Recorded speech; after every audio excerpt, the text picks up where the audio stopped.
നമ്മുടെ ഇന്നത്തെ യാത്ര മൈസൂരിലെ വളരെ പ്രശസ്തമായ ചാമുണ്ഡി ഹിൽസിലോട്ടാണ്.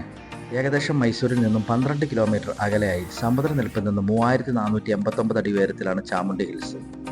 വളരെ പ്രശസ്തമായ ശ്രീ ചാമുണ്ഡേശ്വരി ക്ഷേത്രം ഈ കുന്നിൻ മുകളിലാണ് സ്ഥിതി ചെയ്യുന്നത്. കർണാടക വനം വകുപ്പിന് കീഴിലുള്ള ഒരു റിസർവ് ഫോറസ്റ്റാണ് ഈ ചാമുണ്ഡി ഹിൽസ്.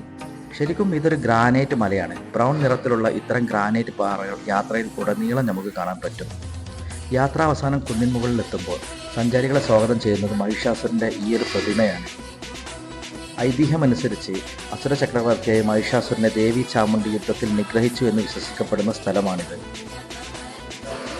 മഹിഷാസുര മർദ്ദനത്തിന് ശേഷം ദേവി ചാമുണ്ഡി കുടികൊള്ളുന്നിടത്താണ് നമ്മളിപ്പോൾ ഇന്നീ കാണുന്ന ശ്രീ ചാമുണ്ഡേശ്വരി ക്ഷേത്രം നിലനിൽക്കുന്നത്.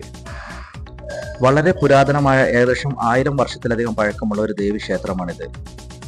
പണ്ട് കാലങ്ങളിൽ ഹൊയ്സാലരുടെയും വിജയനഗര സാമ്രാജ്യത്തിൻ്റെയും സംരക്ഷണരായിരുന്ന ഈ ക്ഷേത്രം പിന്നീട് 1827 മൈസൂർ രാജാവായ കൃഷ്ണരാജ വോഡയാർ മൂന്നാമൻ്റെ കാലഘട്ടത്തിലാണ് നമ്മളിപ്പോൾ ഈ കണ്ടുകൊണ്ടിരിക്കുന്ന ദ്രാവിഡീയ ശൈലിയിലുള്ള 7 നിലകളിലായി ഈ ക്ഷേത്ര ഗോപുരവും മറ്റും നിർമ്മിക്കുന്നത്.